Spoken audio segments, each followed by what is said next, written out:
Assalomu alaykum, xayrli kun hammaga yurtdoshlar. Yaxshi dam olib turdinglarmi? Bugungi kunlaring xayrli va barakatli bo'lsin. Bugungi videoligimiz planda yo'q edi. Gulxonamga kirsam, jasminda hidi kelyapti. Qaysi gulim gulladi ekan deb hayron bo'lib qarasam, gardeniya gullabdi. Bu gardeniyani sotib olganimga 2 oydan o'tdi.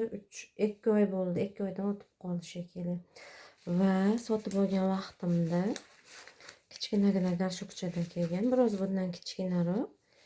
Keyin bu gulni fichilniy polivga qo'ydim. Kislый torfga o'tkazdirib, teplичный условия qilmadim. Avvali katta gardeniyani berib yuborganman.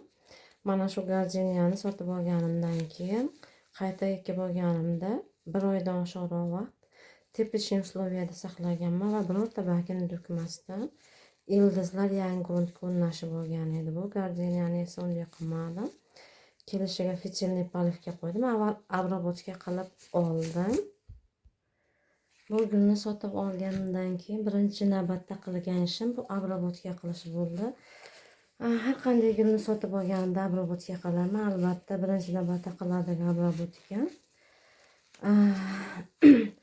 Aktara bilan Dictyarnaya milani ishlataman. Doimo aytib kelaman gruppada Dictyarnaya mil ishlataman deb. Mana o'sha Dictyarnaya mili mana shunday ishlataman. Asosan mana ko'rib turibsizlar, buni qirib ham ishlataman. Mayda bargli gullarda qirib olamanda issiq suvga solib qo'yaman. Solib qo'yganimdan keyin erib tayyor bo'lib qoladi. Mana shu bilan gullarga sprey qilaman, yaxshilab suv aralashtirib sprey qilaman. Sprey qilib kechgacha turadi va kechki payt bir qator tozalab, toza suvda, unda ham toza suvda yuvmayman, aktarali suv qilaman-da, aktarali suv bilan yaxshilab mana shu sovunda nimalari ketguncha yuvaman. Ba'zi hollarda yarim sovunda nimalari qoladi. Bu Dictyarnaya mil asosan qayrag'och smolasi bilan sovunda tarkibi hisoblanadi. Kleshlarga, har xil hasharotlarga ham qarshi bu ham. Chunki mana shuni hididan nimalar qochadi, hasharotlar qochadi. Mana shu sovunni ishlatib kelaman doimo gullarimga va aktaradan kelganda aktaradan sprey qilaman va ildizidan qo'yaman aktarani. Mana shunday обработка qildimda, keyin bir yo'la fichilniy polivga o'tkazdirib oldim.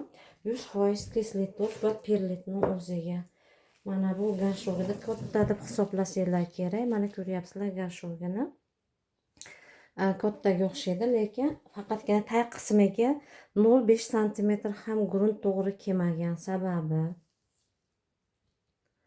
O garshokka o'sha ildizlar to'lib mana shu gruntni egallab bo'lgan, gubkaga o'xshab qolgan. Shuning uchun ildizlarni oshiqcha bezovta qilishni xohlamadim va birozgina tag qismlarini ozginadan ildizlar yangi gruntga o'tishi uchun birozgina siljitib qo'ydim, chiqarib qo'ydim va mana shundan keyin kislый torfga perlit aralashtirib ekib olganman va shu holatda qo'yib qo'ydim. Qo'yib qo'yganimdan keyin tinimsiz barg tashladi. Buni teplичный условия qilmadim. Mana shu teplичный условия qilganda iloji boricha mana bu barglarimizga yetarlicha namlik bo'lib turardi. O'zini tutib olguncha, ildiz ishlaguncha. Chunki ildiz qismi ishlamagandan keyin mana bu yashilmasa qismiga kerakli oziqa va kerakli suv yetib bormaydi gullarimizga. Shuning uchun barg tashlashni boshlaydi. Namlikni o'zida saqlab qolish uchun gullarimiz keraksiz o'zidan oshiqcha barglarni tashlab yuborishga harakat qiladi. Mana shunday qilib tinimsiz barg tashladi. Tagi bargga to'lib qolardi. Olib tashlardimda, yana fichilniy idishiga suv qo'yib, suv to'gadigan bo'lsa, fichilniy idishiga suv qo'yib qo'yaman.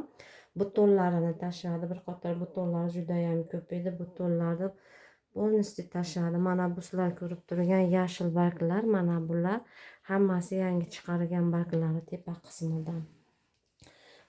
Barg tashlash bilan bir qatorda tepadan mana yangi barglar rivojlanishni boshladi va hali ham mana ko'rib turganinglardek oralarida barg tashlashlar bor, lekin ildiz rivojlanishni ham boshlagan va mana ko'rib turganinglardek chiroyli qilib kichkina bo'lsa ham butoni gul ochgan. Mana shu holatda gardeniya birozgina kaprizli gullardan biri hisoblanadi. Va uy sharoitimizda ko'p holatlarda bu gul bargini tashlab oxirida nobud bo'lishi mumkin.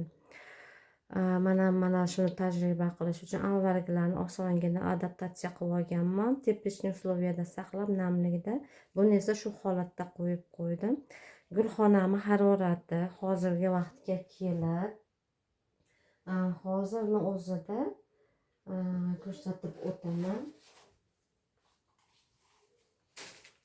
Mana 26,8-26,9 ham bo'ldi. 48% namlik.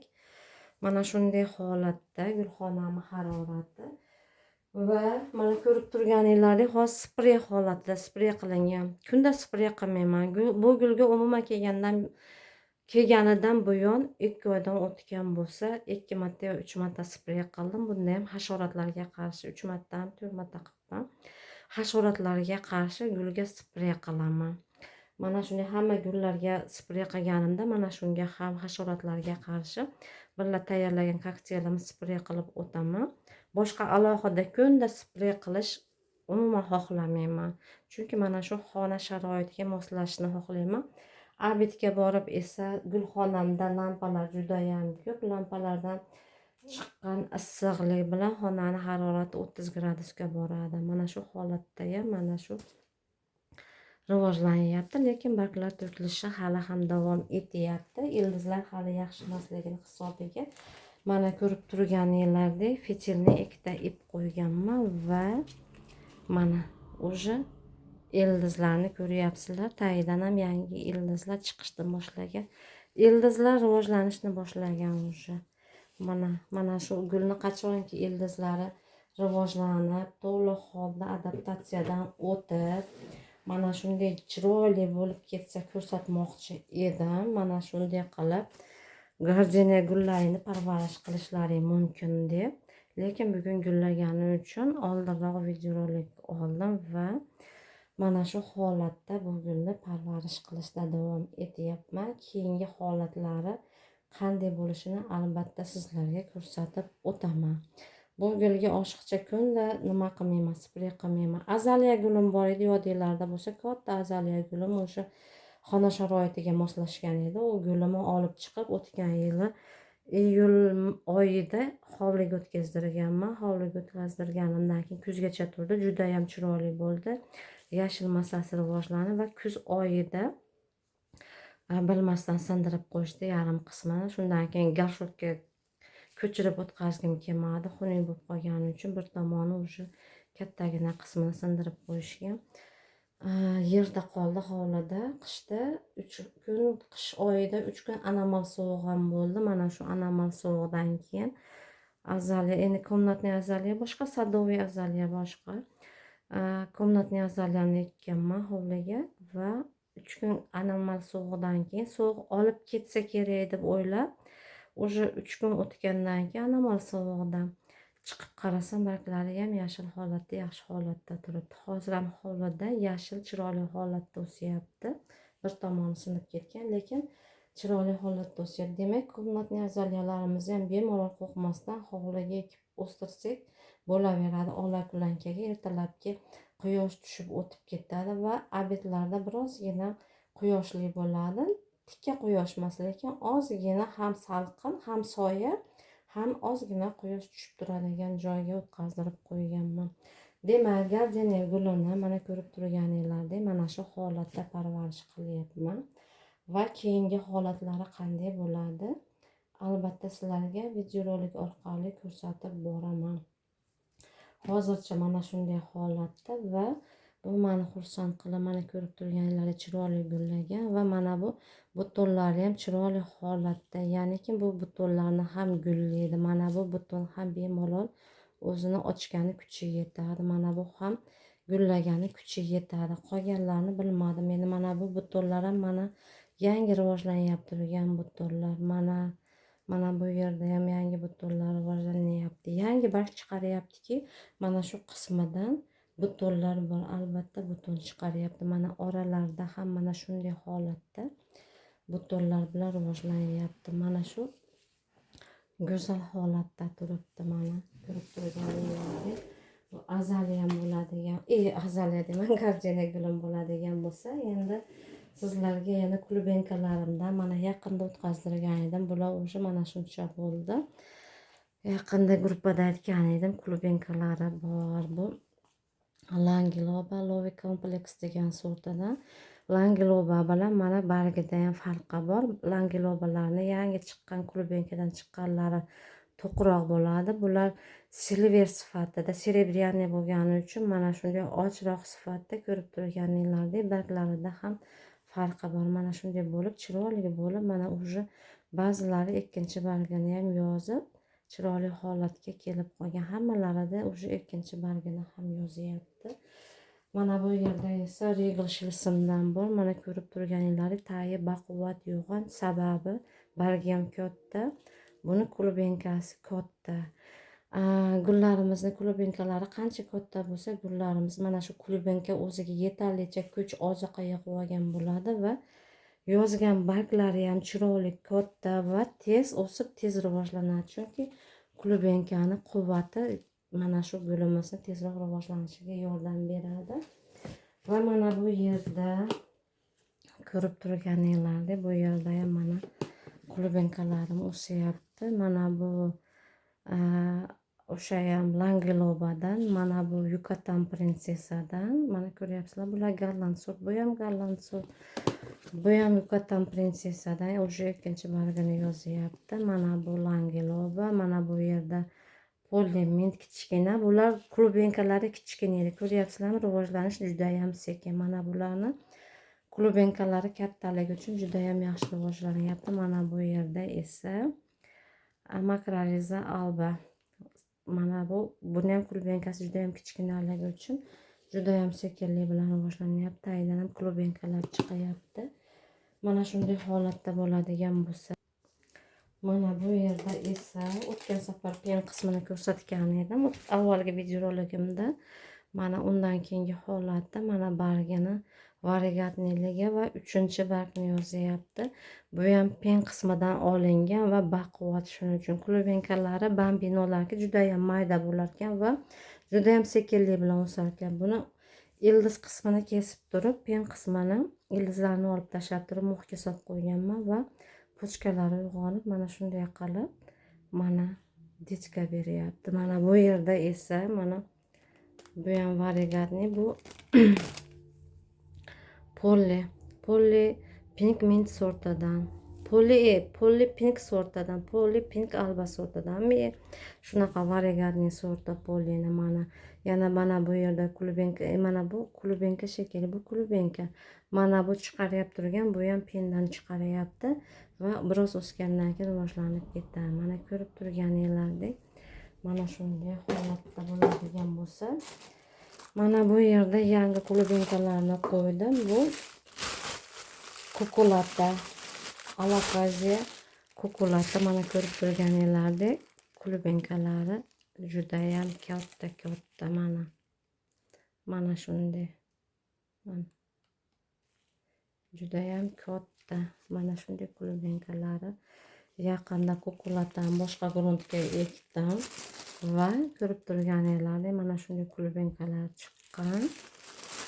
Bu bo'ladigan bo'lsa, yana Tigrina, alakaziya Tigrina ham klubenkalarni olganman. Uni faqatgina 3 ta, uniki birozgina maydaroq klubenkalar. Mana 3 donagina klubenka chiqqan bunda. Bu ham teplичный условияda turibdi. Mana shunday holatda. Demak, gardeniya gulimizni mana ko'pchilik gulshaydolarimiz gardeniya olgandan keyin barglari to'kilib ketyapti deb vahimaga tushishadi. Ko'p holatlarda buni ko'p ko'raman, gruppalarda ham ko'p kuzatganman. Gardeniya gulim bor, rosa yomon holatga tushib ketyapti deb aytishadi. Mana ko'ryapsizlar, menda ham gardeniya guli juda ham bargini ko'p tashladi. Juda ham kelgandan beri 2 oydan beri rosa ham ko'pgina barg tashladi. Endiga kelib barg tashlamay qoldi. Mana bu ham mana eski bargi tagida qolib ketgan. Mana shu holatda hozir o'syapti. Asosan lampani tagida turadi bu. Stelajda lampani tagida turadi va guli mana gulladi. Juda ham chiroyli holatda. Demak, nima qilamiz? Gardeniya gulini sotib olganda, gardeniya gulini 50% mana shunday glina gruntda kelgan bo'lsa, 50% turfda kelganlari ham bor. Mana bu maniki turfda kelgan ekan. Shuning uchun bemalol qo'rqmasdan mana shu fichilga qo'yib qo'ydim. Glinada kelgan gardeniya gullarimizni ham birpasda shoshib ekib olmaslik kerak. Mana shu gruntida, demakki, shunday chiroyli bo'lib o'sdimi, demak, mana shu gruntida turishi kerak. Asosan Xitoydan, Gollandiyadan kelgan gullarimizda nimaga e'tibor berishimiz kerak bo'ladi? Xitoy, Gollandiyadan kelgan gullarimiz asosan gormonlardan o'sgan, o'sish gormonida, o'stiruvchi gormonda, gullatuvchi gormon bilan to'liq keragidan oshiqcha bu gullarni mana shu gormon, tinimsiz gormon berib o'stirilgan. Bu gormonlarni hech qachon hech qaysi firma aytib o'tmaydi. Mana gul yetishtiryapti turgan firmalar mana shunday qilib o'zlarini sirini aytishmaydi. Уже bizga kelgandan keyin bu gullar gormonga moslashib qolgan bo'ladi va mana shu gormon уже bularni kuchini so'rib olgan va sekin astalik bilan gullarimiz nobud bo'lishga harakat qiladi. Shuning uchun birinchi navbatda qiladigan ishimiz nima bo'ladi? O'stiruvchi gormon topamiz gullarimizni. O'sishini, rivojlanishiga yordam beradigan gormonlardan foydalanib borsak bo'ladi. Va yana bitta kokteyl tayyorlab ko'rsatganman. YouTube kanalida bor. Asosan buton preparati, yana NPK universalni olganman, kompleksni universalni olganman va karnevin qo'shganman. Chunki karnevin bilan butonni tarkibida, ikkalasini tarkibida ham gormonlar bor. Shuning uchun mana shu ikkalasini aralashtirib va NPK qo'shib turib, xuddi o'sha o'stirilgan gormonga yetmagan taqdirda ham sirkon ham qo'shib yuboraman. Yetmagan taqdirda ham bir ozgina mana shu gormonga o'rgangan gullarimizga mana shu kokteylni tayyorlab berib boradigan bo'lsak, sekin-sekin astalik bilan gormondan chiqarib olishimiz mumkin bo'ladi. Biroz gulimiz yomon holatga tushishi mumkin, birozgina o'zgarishi mumkin, lekin sekin astalik bilan mana shu gormonlarga xuddi narkomanlarga o'xshab o'rganib qolishadi gullarim. Mana shundan sekin astalik bilan chiqarib olishimiz mumkin bo'ladi. Asosan mana shu tarkibida gormonlari bor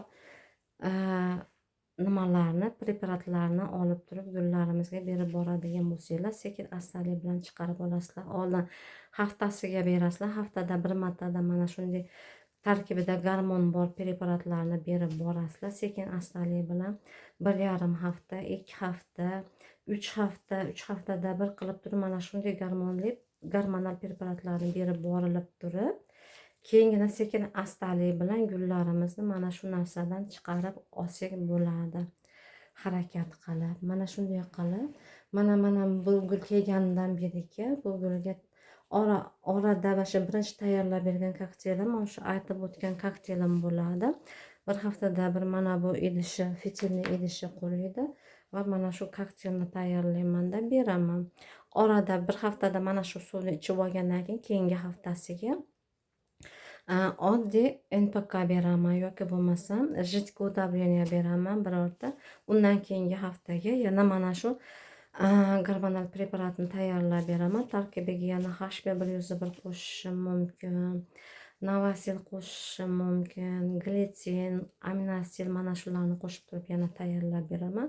Undan keyingi haftasiga yana oddiy birorta jidki yoki bo'lmasam parashokli NPKlardan tayyorlab turib berib borib kelyapman mana shu holatda. Endi bilmadim, yoz oylarida qanday bo'ladi, qanday holatga keladi, bu gul hali bilmayman. Bu Allohga ayon bu narsa. Mana agar yashab ketadigan bo'lsa, mana shu yo'llar bilan gullarimizni, gardeniya gullarimizni saqlab qolsak bemalol bo'ladi. Sizlarga bugun yetkazmoqchi bo'lgan ma'lumotlarim mana shulardan iborat edi.